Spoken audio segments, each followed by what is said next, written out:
హే బలవంత్. ఈ movie name first హే భగవాన్ అని పెట్టారు, బట్ సెన్సార్ ప్రాబ్లం వల్ల ఈ టైటిల్ మార్చాల్సి వచ్చింది. ఇంకా మూవీ అయితే నచ్చింది నాకు. ఈ మూవీ గురించి ఇంకా డీటెయిల్గా ఈ వీడియోలో మాట్లాడుకుందాం. లాస్ట్ వరకు స్కిప్ చేయకుండా చూడండి.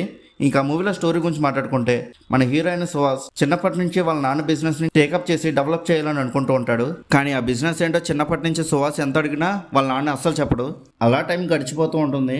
ఇంకా సుహాస్ హైదరాబాద్ వెళ్ళి ఎంబీఏ చేసి ఇంటికి వస్తాడు. అదే టైంలో వాళ్ళ నాన్నకి హార్ట్ అటాక్ రావడం వల్ల బెడ్ రెస్ట్ తీసుకుంటూ ఉంటారు.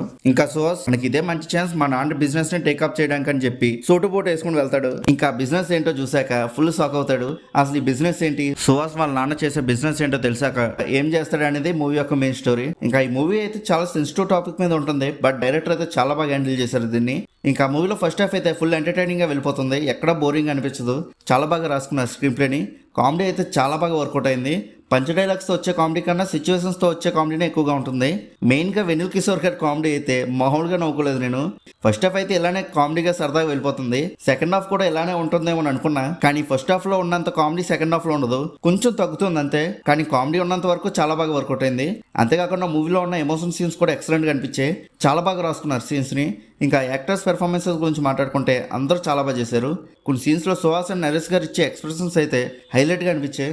నాకు చాలా బాగా నచ్చింది వీళ్ళిద్దరు యాక్టింగ్. ఇంకా సాంగ్స్ అండ్ బీజిఎమ్స్ గురించి మాట్లాడుకుంటే చాలా బాగున్నాయి సాంగ్స్, వినడానికి అండ్ చూడడానికి కూడా. బీజిఎమ్స్ కూడా సీన్స్ కి తగ్గట్టు పర్ఫెక్ట్ గా సెట్ అయ్యాయి. ఇంకా మూవీలో ఫస్ట్ హాఫ్ కన్నా సెకండ్ హాఫ్ లో కామెడీ తక్కువగానే ఉన్నా మూవీ ఎక్కడ డిసప్పాయింట్ చేయలేదు. ఓవరాల్ గా మూవీ అయితే నచ్చింది. మాక్సిమం మూవీని థియేటర్లోనే చూడడానికి ట్రై చేయండి. ఇంకా మీరు కూడా ఈ మూవీ చూస్తుంటే మీకు ఎలా అనిపించిందో కింద ఉన్న కామెంట్ సెక్షన్లో చెప్పండి. అలానే movie updates and movie reviews కోసం మన సినిమాప్ ఛానల్ని సబ్స్క్రైబ్ చేసుకొని బెల్ ఐకాన్ కూడా ఆన్ చేసి పెట్టుకోండి. మా వీడియోస్ని మీరు మిస్ అవ్వకుండా చూడగలుగుతూ ఉంటారు. ఇంకా మళ్ళీ మనం నెక్స్ట్ వీడియోలో కలుసుకుందాం. బాయ్.